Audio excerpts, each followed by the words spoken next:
શંકરાચાર્ય મહારાજનો સત્સંગ સાંભળ્યો હતો તમે? એની અંદર વૃત્તિ વ્યાપ્તિ ને ફલ વ્યાપ્તિની કોઈ વાત આવી હતી કે આપણને પદાર્થનું જ્ઞાન કેવી રીતે થાય છે? માનો કે હું તમને અત્યારે જાણું છું કે ખુરશીને જાણું, આને જાણું, તો એ જ્ઞાન કેવી રીતે થતું હશે? એટલે આકાર અને આકૃતિ એની ઇન્દ્રિય, જે તે ઇન્દ્રિય એને પેલા લઈ લેશે. હા, પછી એ રીતે આપણે એમ વાત થયેલી કે ભાઈ એકવાર બ્રેનને મેસેજ આપશે. હા, પછી હવે ત્યાંથી એની લેંગ્વેજ ચેન્જ થઈ ગઈ. હા, એટલે આ દાખલા તરીકે આપણે ક્યારેક કે એને પાણી પાતા હોય તો જુદા જુદા વૃક્ષો વાવેલા હોય, પાણી જાતા જાતા ક્યારીનો આકાર લઈ લે, ત્યાં જઈને પાણીનો આકાર લઈને પછી એનાથી આગળ પાણીનો આકાર લઈ લે. એમ અને આજે આંખમાંથી કાનમાંથી વૃત્તિ જાય અને જેવી છે એવી બ્રેઇન સેલ લગીને વહી જાય, એ વૃત્તિ વ્યાપ્તિ કહેવાય. એટલું જ, આટલું હો, ખાલી લઈ જાય એટલું જ. હવે પછીનું રિઝલ્ટ છે, એના પછીનું જે રિઝલ્ટ છે ને, આ વૃત્તિ વ્યાપ્તિ થઈ ગઈ. પછીનું જે પરિણામ છે ને, એને ફલ વ્યાપ્તિ કહેવાય. એટલે આપણે પછી એમ કે આ લાલજીભાઈ છે, આ ટેબલ છે, આ ખુરશી છે, તો એ ફલ વ્યાપ્તિ કહેવાય. એટલે એનું પરિણામ આવ્યું. આ જે વૃત્તિની વ્યાપ્તિ થઈ એને એક પરિણામ આપ્યું કે આને આમ કહેવાય, આ ફલ વ્યાપ્તિ કહેવાય. હવે આત્મ સાક્ષાત્કારની અંદર ફલ વ્યાપ્તિ કે છે કે નહીં? આત્મ સાક્ષાત્કાર ઓલા બધા પદાર્થો છે એની અંદર શું થાય? દરેક વસ્તુ ગઈ, શબ્દ, સ્પર્શ, રૂપ, રસ, ગંધ ગયો અને બ્રેઇન સેલે એને જે પ્રકારનું નામકરણ કરવું હતું એ નામકરણ કરી દીધું, એ ફલ વ્યાપ્તિ થઈ ગઈ. હવે આત્મ સાક્ષાત્કારની અંદર કોની જરૂર પડે? કોની જરૂર પડે? ફલ વ્યાપ્તિ કોણ કરે છે? પેલી વસ્તુ ફળની વ્યાપ્તિ કોણ કરે છે? અંદર અંદર અંદર રહેલું રેકોર્ડિંગનું તંત્ર છે ને, ફલ વ્યાપ્તિ કોણ કરે? રેકોર્ડ થયેલી વસ્તુ છે, માનો કે નામકરણ કેવી રીતે કરે છે? નામ પેલા આપવામાં આવ્યું છે, તો એ યંત્રના વિભાગમાંથી ફલ વ્યાપ્તિ થાય. યંત્રના વિભાગમાં જે રેકોર્ડિંગ થયું હોય ને એના દ્વારા ફલ વ્યાપ્તિ થતી હોય. હવે આત્મ સાક્ષાત્કારની અંદર વૃત્તિ આત્મા આકારે થઈ ગઈ. હવે ફલ વ્યાપ્તિ કઈ જડ વસ્તુ થોડી કરશે? આત્મા છે, પરમાત્મા છે, તો શબ્દ અને વિચાર થઈ ગયો તો આત્મા રહ્યો જ નહીં. હા, એટલે એમાં ફલ વ્યાપ્તિ નથી. ફલ વ્યાપ્તિ નથી એટલે વિચારક નથી, અભિપ્રાય આવે એવું કોઈ નથી. એટલે ખાલી વૃત્તિ વ્યાપ્તિ જ છે, ફલ વ્યાપ્તિ નથી. હવે એના કોણ કહે કે આ છે કે આ છે? એ જ ગુજરી ગયો. જે કહેતો હતો કે આ છે આ છે, એ જ છે નહીં. અત્યારે જડ વસ્તુ ગાયબ થઈ ગઈ. એ રીતે એનો અર્થ હતો અત્યારની ભાષામાં.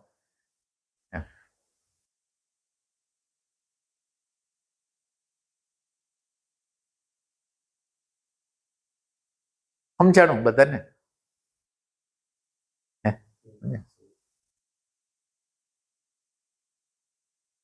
મને એક આનું આપણે સંકલન થોડું કૃષ્ણમૂર્તિ કરીએ. હા, કરે. આમાં જ. હા, હા. એક વસ્તુ તો એક સારી છે કે આપણા જે પ્રાચીન શાસ્ત્રો હતા એને આ નાનામાં નાની વસ્તુ છે કે ઇમ્પ્રેશન આવી અંદર ગઈ, પછી ઉપરના વિભાગમાં પછી એનું નામાભિધાન થયું, એનું એન્ટાઇટલિંગ કહીએ ને. હા, એ લોકો આખું ના, એટલે પંચદશી, તમે પંચદશી નામનો, એટલે એને નામો એવા આપ્યા છે કે તમને ચિદાભાસોને પ્રકાશે છે. દાખલા તરીકે પંચદશીની અંદર એક વસ્તુ છે કે એની અંદર એક ચિદાભાસ, એટલે દાખલા તરીકે એમ બોલે છે, ના બહુ જૂનું જ્ઞાન છે એટલે હું તમને કહું છું. એણે કીધું છે કે પદાર્થનું જ્ઞાન ચિદાભાસ કરે છે. એટલે અત્યારે આપણે જે વાત કરી છે ને એના અનુસંધાનમાં જ છે. ચિદાભાસ, ચિદ વત્તા આભાસ એટલે ચૈતન્યનો આભાસ. ચૈતન્યનો આભાસ એટલે આભાસમાં કેવું હોય કે આભાસ, માનો કે હું ઓલા આપણે અરીસાની સામે ઉભો રહું ને, તો અરીસો મને દેખાડે મારા જેવું છે, પણ હું ઉત્તરમાં હોય તો એ દક્ષિણમાં હોય, એના વિરોધાભાસ છે. હા, એટલે આ ચિદાભાસ એટલે આપણે જેને અત્યારે નામકરણ કરવાની જે પ્રક્રિયા કરતા હતા ને એ ચિદાભાસ. માનો કે અત્યારની ટર્મિનોલોજીમાં એ ચિદાભાસ. ચિદાભાસ છે એ પદાર્થનો પ્રકાશ કરે છે અને પદાર્થના જ્ઞાનનો પ્રકાશ અંદરનું ચૈતન્ય તત્વ કરે છે એમ. એટલે હવે આ મારા માટે બહુ ઇમ્પોર્ટન્ટ, આના માટે મેં એ વખતે બહુ મંથન કરેલું. આ નાનો પોઈન્ટ જ છે, પણ એ વખતે એટલું બધું મંથન કરેલું કે આ શું કહેવા માંગે છે. પદાર્થને ચિદાભાસ પ્રકાશે ને પદાર્થના જ્ઞાનને ચૈતન્ય પ્રકાશે છે. તો એમ કે આનો અર્થ શું થાય, અર્થ શું થાય, આ મને ખબર નહીં, ચોટી ગયું હતું આ. એટલે એનો અર્થ એવો થાય, ચિદાભાસે પદાર્થનો પ્રકાશ કરી દીધો, પછી ભાન નામનું તત્વ છે એ વાંચશે, એને પ્રકાશ કરી દીધો અને તમારા ચિત્ત ઉપર એક વૃત્તિ છવાઈ ગઈ. એને જે કીધું, સંદેશો કીધો કે ફલાણા ભાઈ છે કે, હવે એ વૃત્તિ બની. હવે એ વૃત્તિનો પ્રકાશ કરનાર જે છે એ અલગ છે. એટલે આ મેસેજ બાયોલોજીકલે આ મેસેજ આપી દીધો, એટલે એને બાયોલોજીને ચિદાભાસ કહે છે કે જે ચિદાભાસ છે એને મેસેજ આપી દીધો. મેસેજને વાંચે ને એ એનું જ્ઞાન કહેવાય કે ભાઈ આ વૃત્તિ ઉઠી, પણ વૃત્તિને જાણે કોણ? તો આ પોઈન્ટ જૂનાની અંદર, આ પંચદશીની અંદર મને આ પોઈન્ટ ઉપર એટલું બધો ફોકસ થાય, મને એમ લાગતું કે આને સમજતો નથી એમ કરીને એ પોઈન્ટ ઉપર બહુ ફોકસ કરેલો મેં. આ પંચદશીમાં એક જગ્યાએ ક્યાંક આવતું. એટલે હવે તમે વાત કરો પ્રાચીનની કંઈક વાત કરતા. બરોબર. આ વિષયની અંદર હવે કૃષ્ણમૂર્તિ બાજુ જાય થોડા. હા, કૃષ્ણમૂર્તિ એમ કે છે કે આપણી 5 ઇન્દ્રિયો જે છે એ કોઈનો કોઈ વિષય જે છે, દાખલા કે ચામડી છે તો એ સ્પર્શના માધ્યમથી ઇમ્પ્રેશનને ગ્રહણ કરે છે, આંખ છે તો એ રીતે ઇમ્પ્રેશનને લઈ લે, એમ 5 ઇન્દ્રિયો. પછી એ આખો જે ડેટા લઈને આવ્યું કોઈ પણ એક સબ્જેક્ટનો, એ બ્રેનમાં જાય અને બ્રેન જે છે એ માઇન્ડને ડેટા આપશે. હા, એ લોકોને આ જાગૃતિ એને કેવી રીતના પહોંચાડી છે? આપણને ખતરનાક જાગૃતિ કહેવાય. તો હા, ઇમ્પોસિબલ લાગે મને તો. હા. કેમ ઇમ્પોસિબલ લાગે? એટલે આમ જોઈ લેવું કે આ બ્રેનમાં ગયું ને હવે આ માઇન્ડમાં ગયું તો કેવું લાગે? આમ મને મિરેકલ લાગે છે. હા, એટલે કુદરતે મિશ્રણ કેવું કર્યું છે. મિશ્રણ તમે આમ એના મિશ્રણને જો કે તમારું અંદરનું ચોથું ડાયમેન્શન બને એના માટે ત્રણ ડાયમેન્શન આ બહારના જગતની અંદર લંબાઈ, પહોળાઈ, ઊંચાઈ રાખી. આ બહારના વ્યવહારિક આકાશ છે, આ વ્યવહારિક જે આકાશ છે એની અંદર લંબાઈ, પહોળાઈ, ઊંચાઈ રાખી. આ લંબાઈ, પહોળાઈ, ઊંચાઈ છે એ જ્ઞાનેન્દ્રિય મારફત અંદર જાય એટલે એ ચોથું ડાયમેન્શન. અચ્છા, એટલે અંદર મેસેજ હોય જ ગયો. એટલે આના જેવી આકૃતિઓ, જે બહાર પડેલી આકૃતિઓ છે એવી અંદર આકૃતિ થાય. આટલી પ્રોસેસ છે, આટલી જે પ્રોસેસ છે એ આપણું બ્રેઇન સેલ છે એ કરી શકે. પછી આટલું કામ બ્રેઇન સેલનું છે. હવે આની અંદર એક આ બાજુથી હાયરમાંથી એક આવે. હાયરમાંથી આપણે જે ચિત્ત કહી છે ને, એમાં ચિત્ત છે એની વાત કરી. તો ચિત્તની અંદર વેલ્યુ રહે છે, રસ રહે છે. હવે બહારના જગતમાંથી અંદરના જગતમાં એવું ચોથું ડાયમેન્શન બની ગયું. ચોથું ડાયમેન્શન એ આપણને હેરાન કરે એવું નથી. એની અંદર એક રસ ભળે. ચિત્તની અંદર પડેલો રસ છે એ બીજી વસ્તુને મળે. એટલે દાખલા તરીકે મોબાઈલમાં મજા છે, ફિલ્મમાં મજા છે, ફરવામાં મજા છે. તો આ રસ છે એ હાયરનો છે. બહારના જગતમાંથી આવે છે આપણે ઇમ્પ્રેશન. આપણી માનવજાત લેંગ્વેજ શોધે, લેંગ્વેજ દ્વારા નામકરણ કરવાની એટલે આ બધી પ્રોસેસ નું ભેગું થઈ જો બહારની ઇમ્પ્રેશન અંદર આવે, જેવી છે એવી આવે. નામકરણ કરવા માટે ભાષાની જરૂર પડે, એટલે ભાષાની શોધ થઈ અને ભાષાને આ બાજુથી રસ ભેગો થયો અને આ ત્રણ ભેગા થઈને, આ 3 જણા ભેગા થઈ અને આનું જે આઈડેન્ટિફિકેશન, જે આ જે ચિત્ત તંત્ર છે, એટલે ચિત્ત તંત્ર એમાં ભાગ લે છે. બાકી તો બધું જડ છે. માનો કે ઇમ્પ્રેશન લઈ જાય છે એ બાયોલોજીકલ જડ છે, એની અંદર ઇમ્પ્રેશન આવી ઈ જડ છે, એના પછી શાબ્દિકરણ થાય છે ઈ જડ છે. તો આની અંદર કોક ચેતન વસ્તુની જરૂર પડે, જીવંત વસ્તુની જરૂર પડે. એટેન્શન જીવંત છે એટલે એટેન્શન એની હારે જોડાણું. એટેન્શન એનો રસ ઓને આપ્યો અને આપ પડે અંદર આત્મતત્વ ઢંકાઈ ગયું.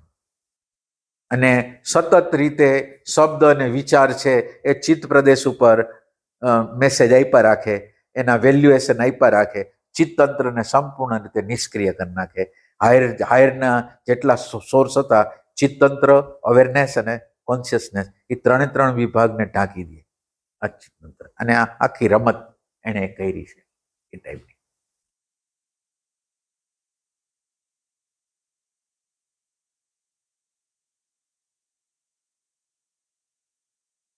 લેંગ્વેજ નો હોત તો કેટલા પ્રશ્નો વયા જાત, શાબ્દિકરણની વસ્તુ ન હોત તો કેટલા પ્રશ્નો વયા જાત.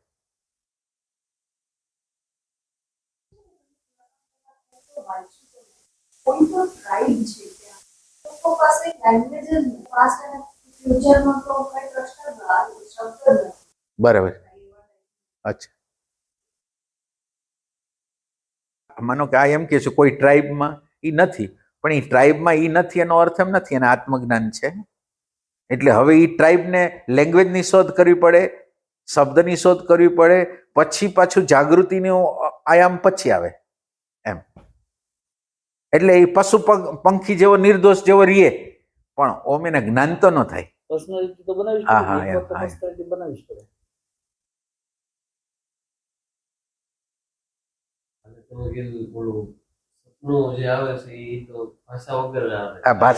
હા, આકૃતિ ઉપર જ. એ તો આપણને કોની હા હા હા, તો આ ટાઈપ હોય, આ ટાઈપ હોય. એટલે સાંકેતિક ભાષાઓ પછી શોધે. આ નથી મૂંગા માણસો આમાં કરીને એની આર્ટિક્યુલેશન માંથી શીખે, સમજે. એટલે છે તો એ સંકેત જ, આમ કરે છે એ આકૃતિ જ છે, કઈ ને કોઈ પ્રકારે આમ કરીને સમજાવે છે, આમ કરે ને આમ કરે ને. એટલે દ્રશ્ય વસ્તુ દ્વારા જ સમજાવે છે, વસ્તુતા એ છે એમ.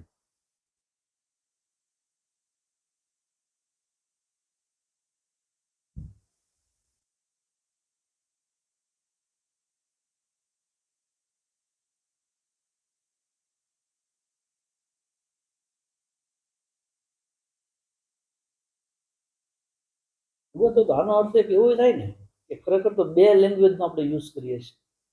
એક જે આપણે અત્યારે હું આ શબ્દ નીકળી રહ્યો છે એ એક લેંગ્વેજ છે, ચાહે ગુજરાતી, ઇંગ્લિશ, હિન્દી. પણ એ ઇમ્પ્રેશન જે છે અંદર ગઈ પછી કંઈક અલગ જ વસ્તુનો યુઝ કરીને એ અંદરનું કામ કરે છે. એટલે સહેજ વધારે શું કહેવા માંગો છો? માનો કે હું અત્યારે આ ટેબલ ને ટેબલ કહું છું, એટલે હવે ખબર કે ટેબલ ની વાત છે. પણ જેવી ઇમ્પ્રેશન અંદર લઈને ગયું તો અંદર ટેબલ તો એ કઈ છે જ નહીં ને, એક સેન્સમાં કઈ નથી. તો એ કંઈક અલગ યુઝ કરે છે ના. એટલે એ જેવું છે, દાખલા તરીકે તમે અરીસો રાખ્યો તો અરીસાની અંદર જેવું છે એવું પ્રતિબિંબ પડ્યું, એટલે આ મેસેજ જગ્યાઓ એ એક્ઝેક્ટ જેવો એનું મિનેચર કહેવાય ને, એ અંદર વયું ગયું, આકૃતિનું એક વયું ગયું અંદર, અને એ રેકોર્ડ થઈ ગયું. બસ એટલું.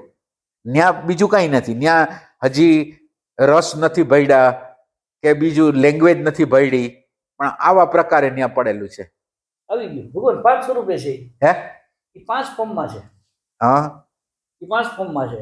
જો જેનો જે વિષય, દાખલા તરીકે કે મને એક સાપ પેલા નાનપણમાં મારા મમ્મીએ બતાવ્યો કે આને સાપ કહેવાય, તો સાપ અને આકૃતિ એ બે અંદર વહી ગયું. હવે હું જયારે સાપ જોઈશ ને ત્યારે મને ખબર પડી જાય કે આ સાપ છે, કારણ કે મારી પાસે પડ્યું છે. પછી મને મારા મમ્મી એમ બીજું શીખવાડેલું કે આ ગુલાબનું ફૂલ લાલ કલરનું અને આ સુગંધ. હવે સુગંધ અને એ બે રાખી અને એ જે ઇન્દ્રિય છે ને એ પ્રમાણે એનો યુઝ કરે છે. હા, એ તો બરાબર છે. એ તો શબ્દ, સ્પર્શ, રૂપ, રસ, ગંધ પ્રમાણે લઈ જાય. એ જે ત્વચા કઈ પણ સ્પર્શ છે તો એ આપણે ખબર પડે કે આનો જ સ્પર્શ છે. ઓમ કેવું હતું કે માનો કે મને સુખ લાગે છે, મને દુઃખ લાગે છે, મને ગમે છે, નથી ગમતું, ડિપ્રેશન આવી જાય છે. હવે આને કોઈ ભાષા નથી. આ જે સુખ થયું, દુઃખ થયું, એને કોઈ ભાષા નથી. માનો કે અત્યારે કાંઈક મને ન ગમ્યું એટલે એક પ્રકારની અવસ્થા પેદા થાય છે, એક પ્રકારની અવસ્થા પેદા થાય છે. હવે અવસ્થા છે અને તમે છો, પણ અત્યારે પ્રોબ્લેમ એવો થાય છે કે અવસ્થા એક બાજુ રહી જાય છે, શબ્દ અને વિચાર એની અંદર એન્ટ્રી મારી જાય છે. એટલે એકચ્યુઅલ વસ્તુ છે ને એ આપણે જોઈ જ નથી. એકચ્યુઅલ એટલે માનો કે મને સુખ છે, દુઃખ છે, ગમે છે, અણગમો છે, ડિપ્રેશન છે, જે કાંઈ છે, એક અવસ્થા છે. એ લેંગ્વેજ નથી, એમાં શબ્દ કે લેંગ્વેજ કાંઈ નથી. માનો કે તમને હર્ટ થયું, કોઈ પ્રકારનું હર્ટ થયું, તો હર્ટ થયું એને કોઈ ભાષા નથી. એ એકચ્યુઅલ વસ્તુ છે, ફેક્ટ છે. હવે એ ફેક્ટ છે એને આપણે જોઈ ન શકીએ, એના માટે શબ્દ અને વિચાર કુદરતે મૂક્યા કે જેથી આપણે હકીકતને કોઈ દી કરતા કોઈ દી ન જોઈ શકીએ.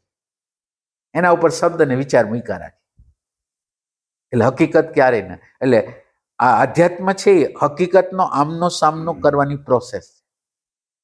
શબ્દ અને વિચારથી અલગ પડી અને એક્ઝેક્ટ જે પરિસ્થિતિ છે એની હવે આમને સામને આવવાની પ્રોસેસ છે. એમ એ રીતે એ તમે આની બ્યુટી તમે હું તમને સમજાવું છું એની બ્યુટી તમે ત્યારે સમજી શકો કે જે આપણને ફિલિંગના રૂપમાં હોય છે ને, જે ફિલિંગના રૂપમાં, એ ફિલિંગના રૂપમાં હોય છે ને, લેંગ્વેજ નથી હોતી, એકચ્યુઅલ હોય છે. એને નામકરણ કરવામાં આવે, પછી એના વિશે થિંકિંગ કરવામાં આવે. એટલે આ પાર્ટ કોઈ દી તમે જોઈ ન શકો, અને આ પાર્ટ જોઈ ન શકો એટલે તમારું અજ્ઞાન કોઈ દી જાય નહીં. એવી પ્રક્રિયા છે. એ આપણે ભગવાન લગભગ વેદાંતમાં જ ઉદાહરણ છે કે ઓલા કુવામાં ઓલું ઝાંઝર પડી જાય છે, એ ફેમસ ઉદાહરણ છે. શું છે એમાં? પછી એ છોકરી, નાની છોકરી હોય કે આ તો મારું બહુ કિંમતી વસ્તુ છે, અને એને બહુ લવ કરતી હોય, તળિયે જઈને લઈ આવે છે. પણ એ ત્યારે એનું ખોવાય, એનું દુઃખ બહુ હોય, પણ જ્યારે ઝાંઝર લે ને ત્યારે એનો અલગ જ ફિલિંગ આવે. બરાબર. પછી બહાર આવીને એમ કે મને મળી ગયું આ તેમ, પણ એ વાત ત્યાં નથી, હવે બે ફરી ગયું. હા, એ વાત સાચી, એ વાત સાચી. આમ એનું જ વર્ણન છે, એ જ વાત છે, પણ તોય બે ટોટલ ડિફરન્ટ. હા, ડિફરન્ટ. એ બરાબર છે. અચ્છા.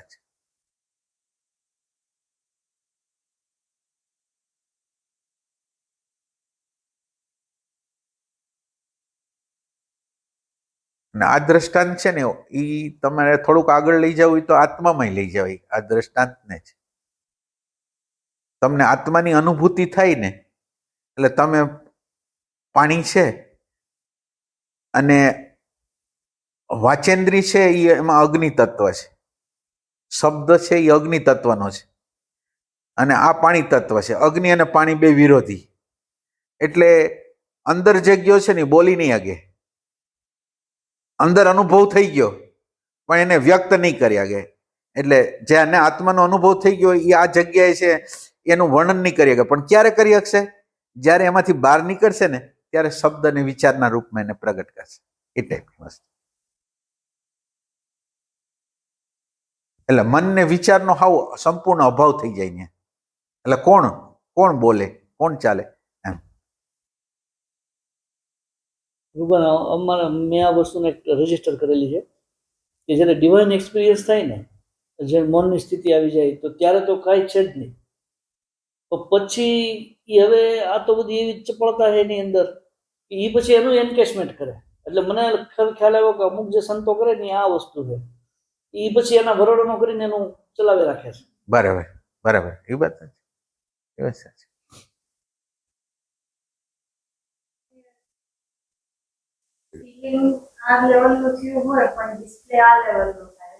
એ તો હોય જ. હા, એક એ વસ્તુ હોય છે કે તમે જે અનુભવ કરો છો એના કરતા વાણી છે ને લગભગ વધારે હોય. મારો એક્સપિરિયન્સ આટલો છે અને મારી વાણી એના કરતા વધારે છે, હંમેશા લગભગ. એટલે સંતોથી માંડીને બધાય, હું તો એવું નથી કહેતો કે સામાન્ય માણસો કરે છે, એવું નથી. સંતોથી માંડીને બધાય કરે છે. જે અવસ્થાએ નથી પહોંચ્યા એ અવસ્થાની વાત કરવી પડે છે, અને એ અવસ્થા માનો કે બોયલા અને એના પ્રેક્ટિકલ જીવનમાં જોયું તો એ જ ન મળ્યું, તો એનો અર્થ એમ છે કે લેંગ્વેજ આગળ વહી ગઈ, અનુભૂતિ બેક વહી ગઈ, એમ એ ટાઈપની વસ્તુ છે. એટલે નિયમ તરીકે આ લેવાનું કે લગભગ વાત થાય છે ને એના કરતા અનુભૂતિ થોડીક ઓછી છે. એટલે કૃષ્ણમૂર્તિનું એક વાક્ય છે ખબર, કે great show is equal to maximum poverty of inside એક વાક્ય છે ને યાદ છે કે એ જે જેટલો ઘોંઘાટ કરે ને દેખાવ કરે છે ને એનો મતલબ જ એની ગરીબાઈ છે અંદરની, અને જેની અંદર સોલિડ છે ને એ બહુ આવો બધો ઘોંઘાટમાં નથી હોતા. એ પોઈન્ટ એવો છે કે કોઈને અનુભવ થાય છે, એટલે અનુભવ થાય છે એ વખતે એને વ્યક્ત કરે છે. એટલે અનુભવ થાય છે ત્યારે જ્ઞાનને મેચ્યોર થતા અમુક સમય લાગે છે. જ્ઞાન માનો કે અનુભવ થઈ ગયો એ બરાબર છે, અનુભવ ફિઝિકલ બોડી લગીને ઉતરી ગયો છે, અને ફિઝિકલ બોડી લગીને ઉતરે એની પ્રોસેસ છે કે વિચાર, ઈચ્છા અને ક્રિયા 3 હોય. એટલે અનુભૂતિ અમને થઈ ગઈ છે.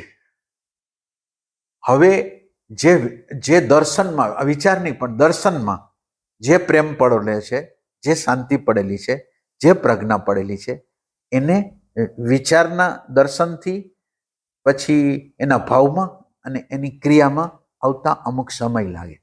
અને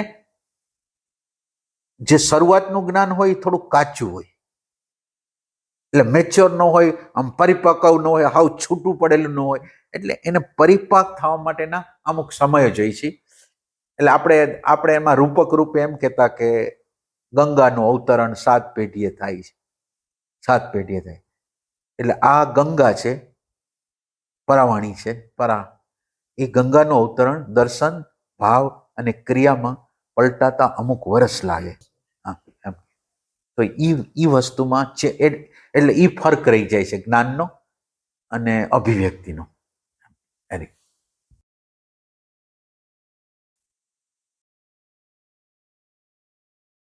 અને જ્ઞાનને આપણે ઓમ જનરલ માની છીએ. આમ મને આત્માનું જ્ઞાન થઈ ગયું. હવે આત્માના જ્ઞાનને તો પછી પરિપક્વતા જોઈ. માનો કે આત્માનું જ્ઞાન થઈ ગયું, હવે આ ક્ષણે મારી અંદર આત્મા પ્રગટ રહે છે કે નહીં, આત્મા પ્રગટ રહે છે કે નહીં, આત્મા પ્રગટ રહે છે કે નહીં, આત્મા પ્રગટ રહે. તો જનરલ પછીની જે અવસ્થા હોય છે એમાં શું કરે છે સંતો? બહારની બાજુ વયા જાય છે. એટલે પ્રતિક્ષણે જે આત્મતત્વ પ્રગટ જેવું છે એવું રહેવું જોઈએ એવું ના રહે. શબ્દો અને વિચારો એની અંદર પ્રવેશ કરે. એટલે હરેક પલે સાક્ષી નથી, હરેક પલે એક સાક્ષીની એક ઉપરની અવસ્થા છે, જેમાં બધાની અંદર પરમ તત્વ દેખાય, ડાયરેક્ટ રીતે દેખાય, એક એવી અવસ્થા છે. હવે એ તાદાત્મ્યની અવસ્થામાં છે, સાક્ષીની અવસ્થામાં છે, કે પરમ તત્વ સીધું ડાયરેક્ટ દેખાય છે એવી, તો એમાં આવું બધું ન હોય. એટલે આ એના માટે એક નિષ્ઠા માગે છે. પહેલા તો અવેરનેસનું તત્વ આખા જીવન દરમિયાન ઈ એક જરૂરી હોય છે. આખું અવેરનેસનું તત્વ એના જીવનની અંદર, અવેરનેસનું તત્વ આવ્યા પછી એની વૃત્તિ બહારની બાજુ કેટલી જાય છે, બહારની પ્રક્રિયામાં એની વૃત્તિઓને કેટલી નાખે છે. એટલે અંદરની નિષ્ઠાને પરિપાક કરે છે કે અંદરની નિષ્ઠાને તોડે છે, એના ઉપર એનો આધાર.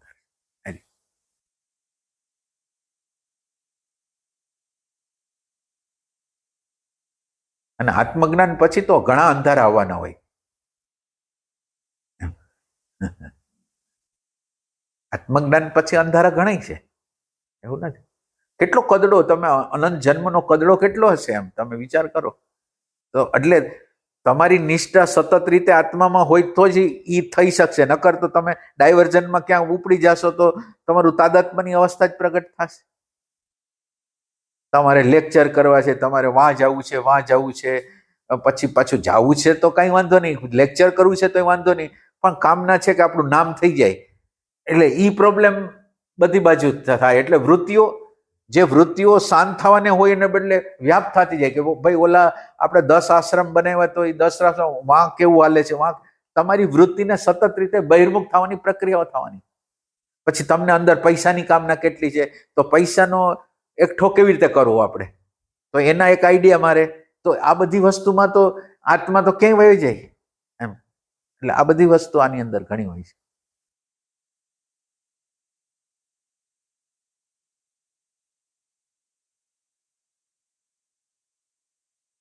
એટલે માણસો એમ કે તમને આત્મ સાક્ષાત્કાર થઈ ગયો એટલે વાત પૂરી થઈ ગઈ, એવું નથી. ઘણું ભાગ્ય હોય છે, ઘણું ભાગ્ય.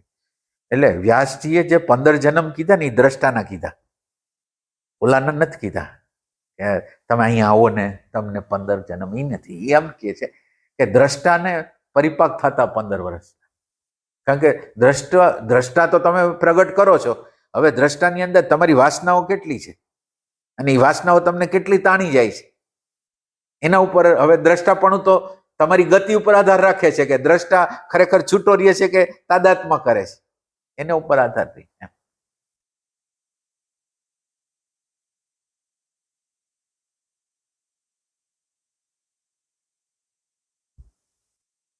અને પછી મરેલી ટ્રેડિશનો ઊભી થાય,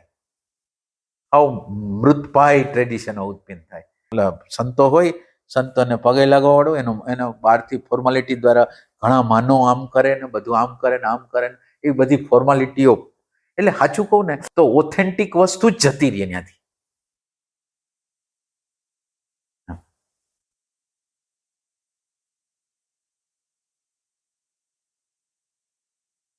એટલે કુદરત પછી જે વ્યક્તિની જે અવસ્થા હોય એનો લાભ લઈ લે કે હાલો આ લેવલ ઉપર છે તો આ લેવલ ઉપર જેટલું કામ એનાથી કઢાવી નાખાય એટલું કઢાવી લ્યો, એટલે કઢાવી લે. ફાયદો થાય, નો ફાયદો થાય ને.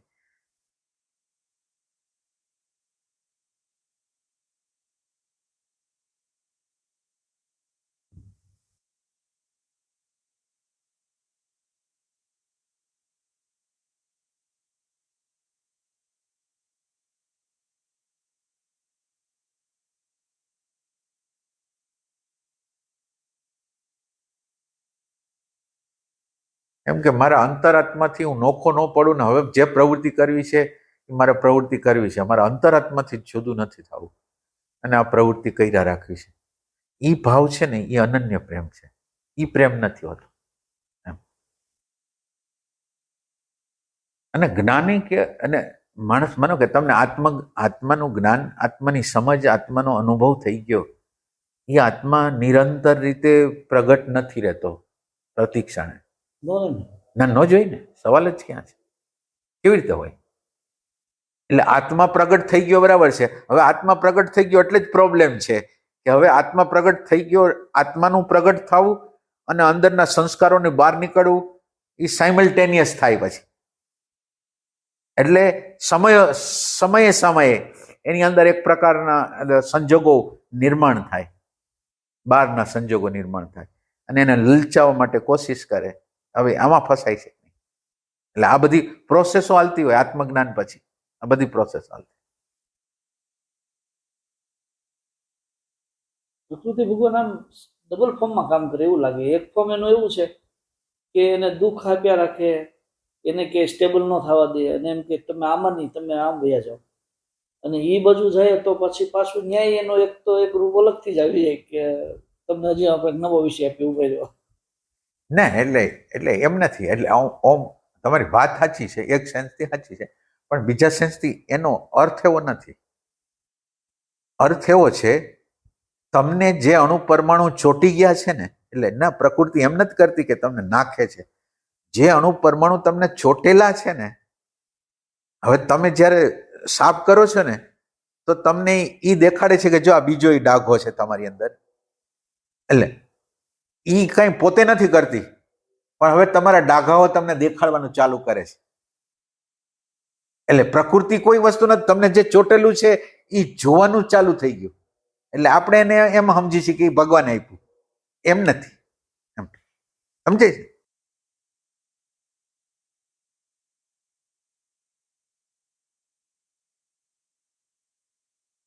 આપણે માનો કે પગ ધોયા તો એ કે હજી ગોઠણનો ભાગ છે એ બાકી છે, ગોઠણનો ભાગ આવે તો એ કે તમારો નાભીનો ભાગ બાકી છે. એટલે હવે એમાં ભગવાન તો કંઈ કરતું નથી કે આ અશુદ્ધ છે તો એને શુદ્ધ કરો, તો પ્રકૃતિ એમ બતાવ્યા રાખે. માનો કે એક પોઈન્ટ દેખાડ્યો, બીજો પોઈન્ટ દેખાડ્યો, એમ અશુદ્ધિ એની દેખાડે.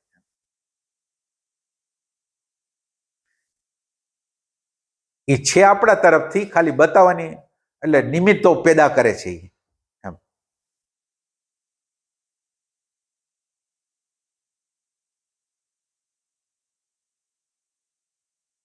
આમ બોલા ભગવાન ઓલા ગેમ ના લેવલ જેવું લાગે. હા, ગેમના લેવલ જેવું. આપણે એમ તો બધું કરી નાખ્યું છે, આ છેલ્લું જો છે પાર્ટ એ કાઢીએ કે આખું બીજો રાઉન્ડ ચાલુ થાય તો આપણે તો ઓહો આમાં તો ક્યાં થાય. હા છે.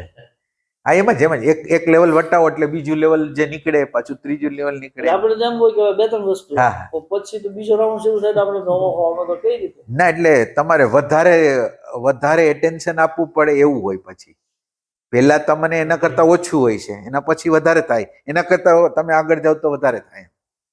એટલે તમારે બહુ એટેન્ટિવનેસ રાખવી પડે એમાં. એમ પેલા એવું તો હોય, માનો કે કંઈક આપણને ઈર્ષા થઈ, કંઈક રાગ થયો, દ્વેષ થયો, નેગેટિવિટી થઈ, તો એ કઈ ઠીક એમ હવે હાલો ને. પણ હવે તો ત્યાંથી હલી ચલી જ ન થઈ શકે. હા, એમ થાય કે હવે અહીંયાથી કઈ એટલે જઈએ જ તો કઈ. એટલે ઘણા કામ કરવાના હોય છે. જો પૈસાની વેલ્યુ હોય છે, સ્ત્રી પુરુષના ભાવની વેલ્યુ હોય છે, પછી નામની વેલ્યુ, પોતાનું નામ થાય એની વેલ્યુ હોય છે, પછી શિષ્યોની વેલ્યુ હોય છે. તો આ બધી વેલ્યુ ઉપર પર્ટિક્યુલર રીતે તમારે કામ કરવું પડે કે તમારે શું જોઈશે એમ. એ બસ.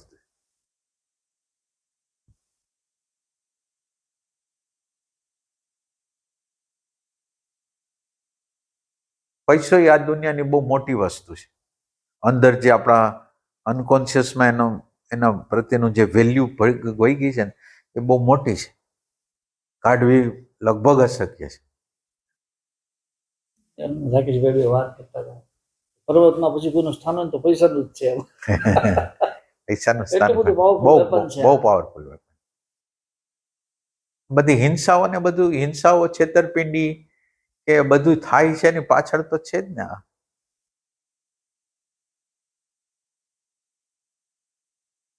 અને આમ પૈસા છે ને એ મારું હોવાપણું પ્રતીત કરાવે છે. એ સેન્સમાં એની વેલ્યુ છે. એમ કે આપણે કોઈને કોઈ રીતે અહમ છે ને, કોઈને કોઈ રીતે હું પણ મેળવવા માંગીશ. માનો કે મેં એક ફંક્શન કર્યું, એના દ્વારા હું મેળવવા માંગુ. મેં કોઈનું ખૂન કરી નાખ્યું, એના દ્વારા મારું નામ કમાવા માંગુ. કોઈના રેફરન્સથી હું પણ પ્રતીત કરવું છે. એટલે પૈસો એમાંનો એક ભાગ છે કે જ્યાં હુંનો અહેસાસ, ભલે પૈસાદાર તરીકે, પણ એ હુંનો અહેસાસ કરવો છે. એટલે અજ્ઞાનવાળા લોકો હુંનો અહેસાસ કરવા માંગે છે, પછી કુખ્યાત રીતે કે શું પ્રખ્યાત રીતે, પણ એ હુંનો અહેસાસ, હુંની અસ્મિતા રાખવા માંગે. એટલે હુંનું આકર્ષણ કેટલું છે એ તમે જુઓ. હું છે એ કેટલો બધો ઇમ્પોર્ટન્ટ વસ્તુ છે. કોઈને કોઈના સંદર્ભમાં તમે કાંઈ પણ કામ કરો છો એના સંદર્ભમાં હુંને હાઇલાઇટ કરવો છે. એટલે આપણું અંતરતમ શોધ છે એ હુંની શોધ છે. ભલે અત્યારે ખોટી દિશામાં છે, પણ આપણી જે શોધ છે એ હુંની જ છે. એટલે હુંની કોઈને કોઈ પ્રતીતિ કરીને, માનો કે કોક આપણને વખાણ કર્યા એટલે એ હુંનો અહેસાસ આપણને બહુ સારો લાગ્યો, પણ એ હુંનો અહેસાસ છે એમ. એ રીતે એટલે માણસને હુંનો જે અહેસાસ ગમે છે એનું કારણ રિયલ હું આપણી આગળ છે ને એની આગળ જવું છે, પણ હજી એની દિશા નથી એને મળતી. એટલે બીજા દ્વારા હુંની પ્રતીતિઓ કરાવે છે એમ.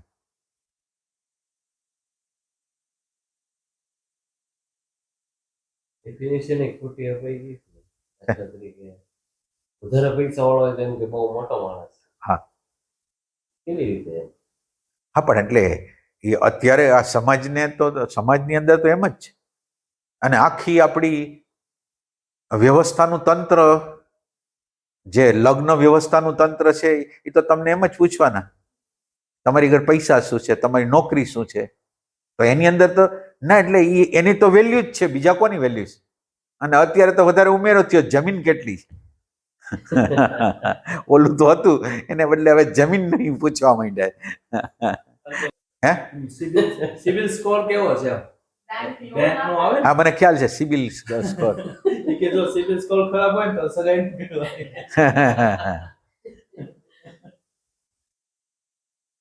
તો ઈ કેરેક્ટર જ છે ને.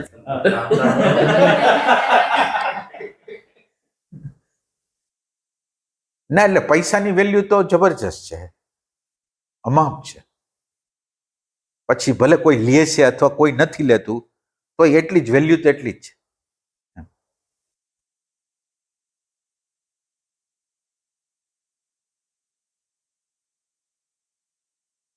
લેતું એને એક કામ કર્યું હોય તો જ એને ના એમ નહીં નથી લેતું એને એની વેલ્યુ છે, હું નથી લેતો એમ એટલે મેં ત્યાગ કર્યો છે. પૈસાની તો કોનેની જરૂર નહીં પડે. જરૂર પડે હા પણ એમ કે કોકનું લેવું એના કરતા આ જે મેરેજ છે એનું આટલું જે ટ્રાન્ઝેક્શન તમે સામેથી આપો છો એ અલગ છે.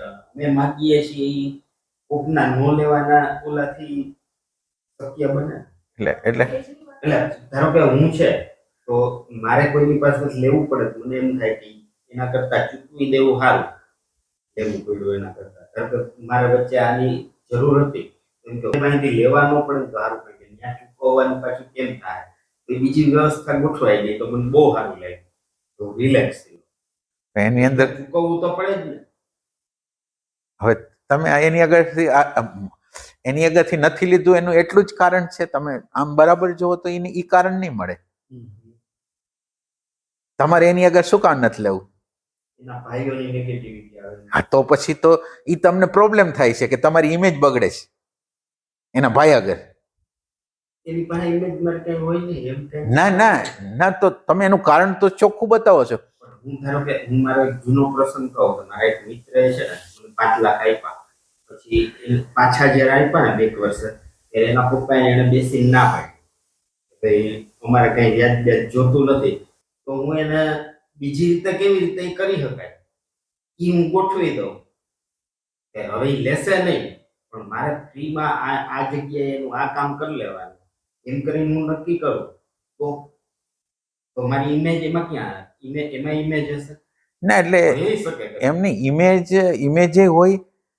ઇમેજ સિવાય પાપ પુણ્યનો હિસાબ છે. માનો કે તમે જે લેણ દેણનો વિચાર છે એટલે ના એટલે એ વિચારો જ છે, એક્ઝેક્ટ દર્શન નથી.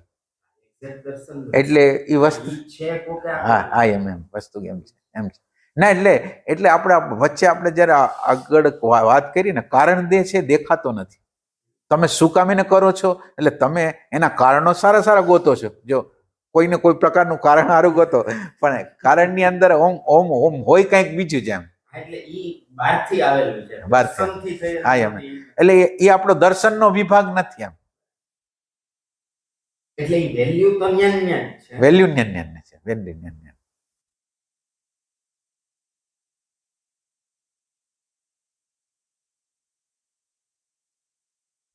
એમાં શું થાય જાગૃતિ જ્યારે તમને આવશે ને ત્યારે એનું કોષ તમે પકડી પાડશો. અત્યારે આપણી આગળ એવો પ્રકાશ નથી એટલે પ્રકાશ આવશે ત્યારે તમને એક્ઝેક્ટ જેમ છે એમ જ બતાશે કે આમ છે.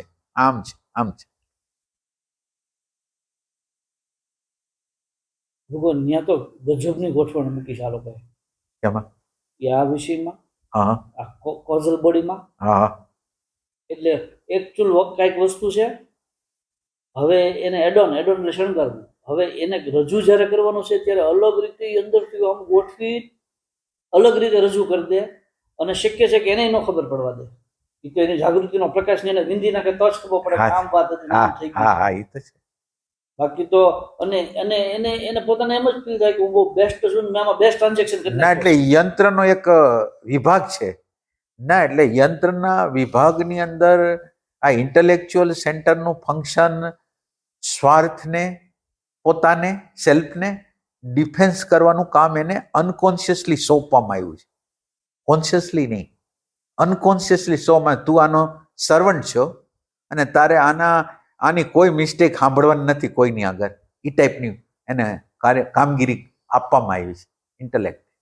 મેં ભગવાન એક વસ્તુ એવી રજીસ્ટર કરેલી કે મેમરી ન બનવા દે. એને એમ લાગે ને કે હાર્મફુલ છે આ તો મેમરીમાંથી ઉડાડી દે છે. ઉડાડી દે આ મેમરી નથી રાખવાની. હા આપણને ગજબ ભાઈ.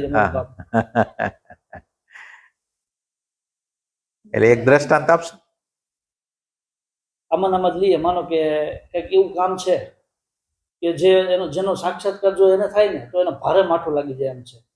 આપણે હમણાં અગાઉ એક વાત થઈ એવી રીતે ગોઠવણ કરીને બહાર એવું કઈક કારણ બતાવી દે ને કેમ લાગે આપણે બહુ ટીપટોપ છીએ. હા એ બરાબર. હવે પછી આની જે શાર્પન મેમરીમાં જે જવું જોઈએ ને એ ત્યાં નથી જતું. એ ક્યાંક જઈને એને ઇરેઝ થઈ જાય અથવા કંઈક ના ઇરેઝ નથી થતું.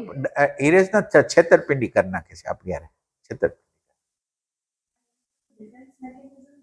આ ડિફેન્સ મિકેનિઝમ છે. હા હા હા. ના, ડિફેન્સ મિકેનિઝમ કરતા એકચ્યુઅલ વસ્તુ દેખાય નહીં ને, એકચ્યુઅલ વસ્તુ મેં જે ખોટું કર્યું છે એ દેખાય નહીં એના માટેની એક વ્યવસ્થા છે. એને ડિફેન્સ કરતા બફરની વ્યવસ્થા, એટલે ઓમ એમાંનો જ વિભાગ છે કે જેને ડિફેન્સની વ્યવસ્થા હોઈપી છે પણ એ બફરના રૂપમાં મૂકે એમ.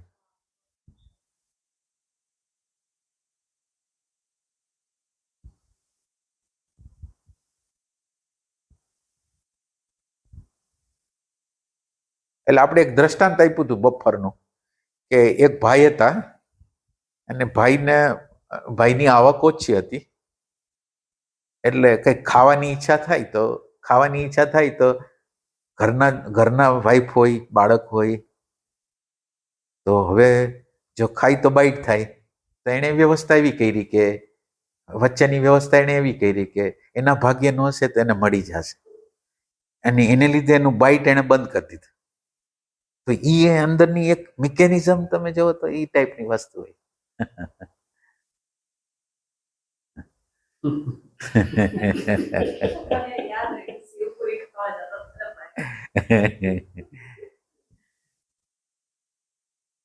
ને પણ એ સિવાય છૂટકો ન હોય, મને ખાવું હોય, મારે ખાવું છે અને પાછું મારે નિર્દોષે રહેવું છે, કરવું કેમ? એટલે કેટલું સાતીરપણું આ બુદ્ધિની અંદર ગોઠવેલું છે, તમે જુઓ તો.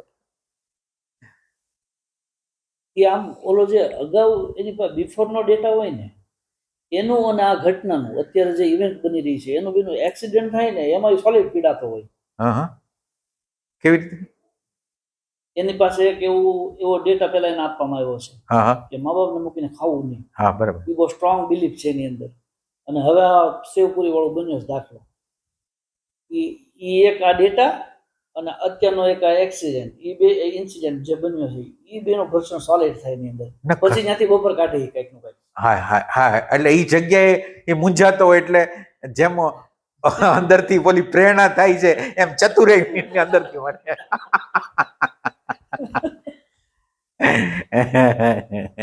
એટલે ચતુરાઈ કાઢે ત્યાંથી અંદરથી.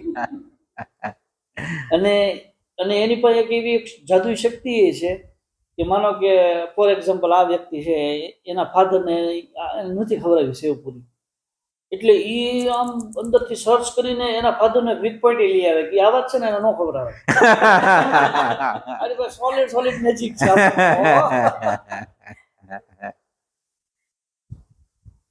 હા, એ વાત સાચી. મૂળ તો વસ્તુ એમ જ થાય ને કે હું રાઈટ છું, એ જગ્યાએ આવવાનું, હા, પોતે રાઈટ જ હોય. એ જગ્યાએ પહોંચાડશે. હા મેં જે કંઈ કર્યું બધું રાઈટ છે. હા, એટલે એ વ્યવસ્થા ન હોય તો શું થાય? ના, એટલે કુદરતે આ વ્યવસ્થા એટલા માટે રાખી કે અંદર ઉકળતો રહીએ, એટલે ઉકળતો ન રહીએ, એને અંદર બાઈટ ન રહીએ, એના માટેની વ્યવસ્થા છે.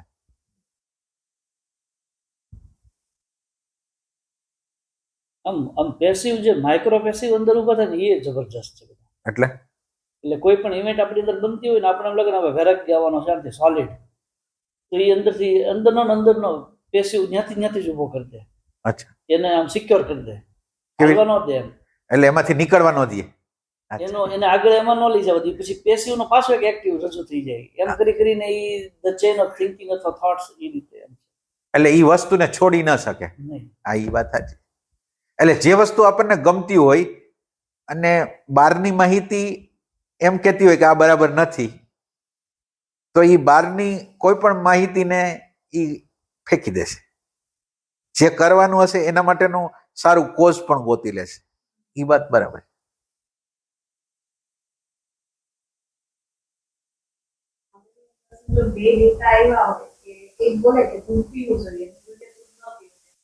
અને મારા ડેટા પ્રમાણે શું રાઈટ છે ને મને શું ગમે છે હું એ પસંદ કરું છું. આમાંથી છે ને કહેવાનું હા,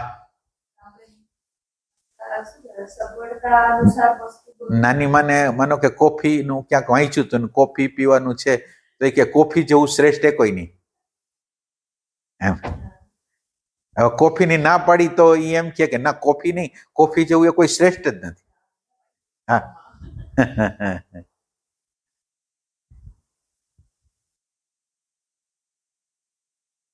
અને માણસની લાચારી એવી હોય છે કે બહારના ડેટાઓથી જ એને હાલવાનું હોય છે, પોતાના સ્વયંની વસ્તુ જ હોતી નથી. એમ બહારના ડેટાઓથી જ હાલવાનું.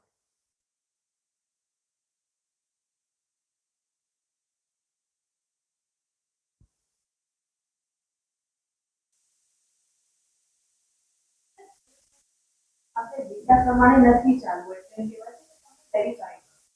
તો કોઈ બોલે કે તમે આ રીતે આને પકાવો તો આમ થઈ જશે. ખાસ કરીને 2-3 લોકથી આપણે સાંભળીએ તો આપણને લાગે ના આ રાઈટ જ હશે. પછી આપણે ટ્રાય કરી જોઈએ અને ફર્સ્ટ અટેમ્પ્ટમાં તો એવું કાંઈ થતું નથી.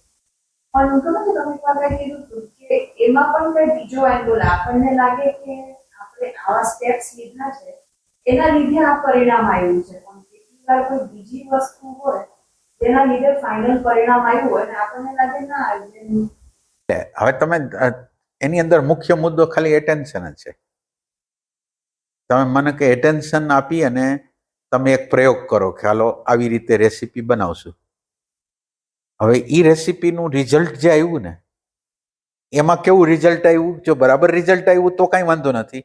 બરાબર રિઝલ્ટ નથી આવ્યું, તમે એટેન્શન રાખ્યું છે, હવે તમારે બીજા કોઈને પૂછવાની જ જરૂર નથી, તમારા દ્વારા જ હાલશે.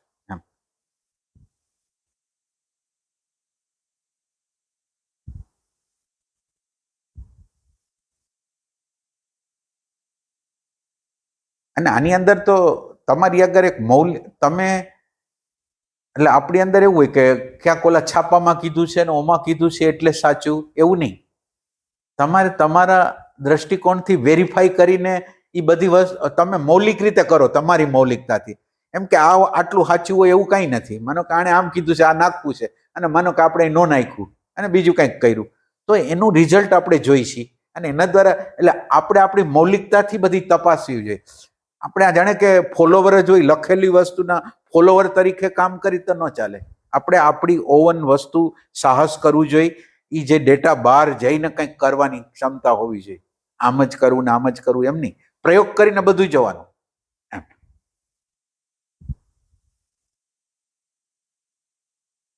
આમ માગે છે ખાલી એટેન્શન જ માગે છે, બીજું કાંઈ એમાં નથી માગતું. એમાં એટેન્શન જ જોઈશે કે હાલો આટલું, માનો કે તમારે 10 જણાનું બનાવવાનું છે, તો માનો કે એક વાટકો છે અને એક વાટકાની અંદર 3 વ્યક્તિઓની દાળ થઈ જાય છે, તો માનો કે 3 તેરી 9 અને થોડુંક નાખી દો એટલે 10 જણાનું થઈ ગયું. હવે આ તમારે પૂછવા કોઈને જવું નહીં પડે કે કોને પૂછવું, કેમ કરવું. દરેક વખતે એક વખત એનું માપ તમે નક્કી કરી લીધું પછી બસ આ પ્રમાણે. અને આખી જિંદગી કેટલાક લોકો એવી છે દરેક વખતે એને પ્રશ્ન થાય કે કેટલું નાખવું, કેટલું કેમ કરવું. તો એ તો વસ્તુ તો હાવ એટેન્શનનો અભાવ જ બતાવે છે એમ.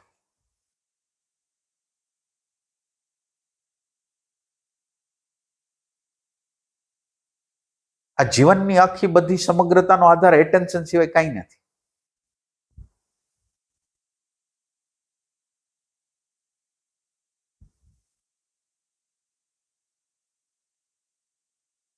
અને આપણી અગર એવી પ્યાસ નથી કે એટેન્શન શું છે શોધવાની.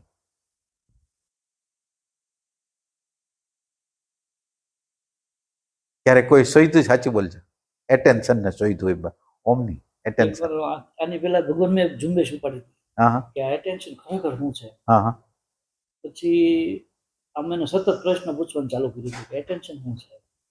પછી વિચારતા એટેન્શન શું છે. એમાં વિચાર આવ્યો એ છે તો કે ના, બોડી છે તો કે ના, આમ છે હું તો મને આમ સહેજ એમ હળવો એમ સહેજ મસ્ત ઝબકારો થઈ અને ઉડી ગયો. પણ પછી પેસી ફોર્સ આવી ગયો તો એટલે એની પર હું કામ નથી કરી ગયો.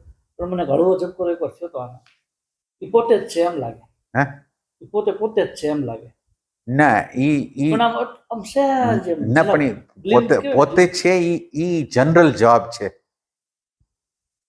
આ જાગૃતિ છે એ વિશેષ જાગૃતિની જરૂર પડે. સામાન્ય જાગૃતિમાં આપણે માનો કે એક જનરલ હું કહી દીધો ને એના દ્વારા ના હાલે, એને વિશેષ રૂપે આપણે ફોડવું પડે. એટલે ઓમ હાવ સિમ્પલ જ વસ્તુ હોય. તમને દાખલા તરીકે તમારે આટલું બધું થિંકિંગ એ કરવાનું હોય, તમારે થોડીક સજાગતા રાખવાની હોય, તમારી પ્રેઝન્સ રાખવાની હોય. તમારે આજ માનો કે શોધવું જ છે તો એની પ્રેઝન્સ રાખો. પ્રેઝન્સ તમારી જ્યારે હોય છે, પ્રેઝન્સ તમારી હોય છે એટલે પ્રેઝન્સની અંદર શું થાય જે સામેવાળું જે વસ્તુ હોય એ તમને સ્પષ્ટ દેખાય. તમારી પ્રેઝન્સ હોય તો શું કરે? સામેની વસ્તુ દેખાય છે. એટલે શરૂઆતની પ્રેઝન્સ છે એ સામેની વસ્તુને દેખાડે છે, એટલે પ્રકૃતિની વસ્તુને દેખાડે છે. હવે આપણે તો પ્રકૃતિની વસ્તુને જોતા જોતા બેગ જવાનું છે, એટલે જે જોનાર છે એની આગળ જવાનું છે. એટલે પછી જો તમારી હાજરી એટલા પ્રમાણમાં બહુ પ્રમાણમાં વધી જાય તો ધીરે ધીરે જે તમારું ધ્યાન ઓબ્જેક્ટ તરફ જાય છે ને, ત્યારે ઓબ્જેક્ટ જેના દ્વારા પ્રકાશિત થયો, તમારો પ્રેમ હોય તો જ વાત કરું છું, પ્રેમ હોય તો ઓબ્જેક્ટ જ્યારે પ્રકાશિત થાય ને ત્યારે તમારી નજર ઓબ્જેક્ટને બદલે પ્રકાશ કરે છે એના તરફ નજર વહી જાય. આ એનો સાક્ષાત્કાર થયો એના તરફ. અને એ તમારી અમાપ પ્રેઝન્સ હોય ને પછી બનશે. એટલે એ તમે એને પ્રશ્ન દ્વારા નહીં કરી શકો, પ્રશ્ન દ્વારા એમ નહીં કરી શકો, પણ તમારી પ્રેઝન્સ રાખીને કરી શકશો.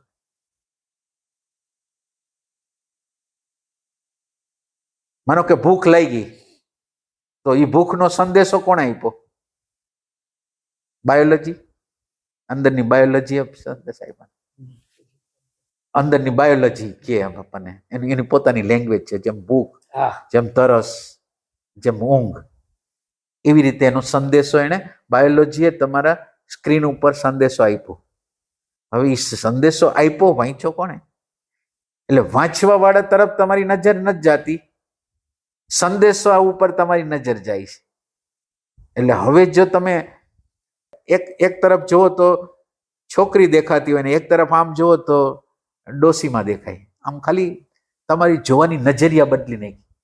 એમ એક જોવાની નજરિયા હતી કે આ જે પ્રકાશિત થતું હતું એને જોતા હતા, એને બદલે આને જોવાનું. પણ એ માગે પ્રેમ. તમને જે દ્રષ્ટા છે, જે પ્રકાશ કરે છે, એને જોવાની ઝંખના જાગે અને તમારી પ્રેઝન્સ એટલી બધી તમે નોંધાવી દો અંદર તો થાય.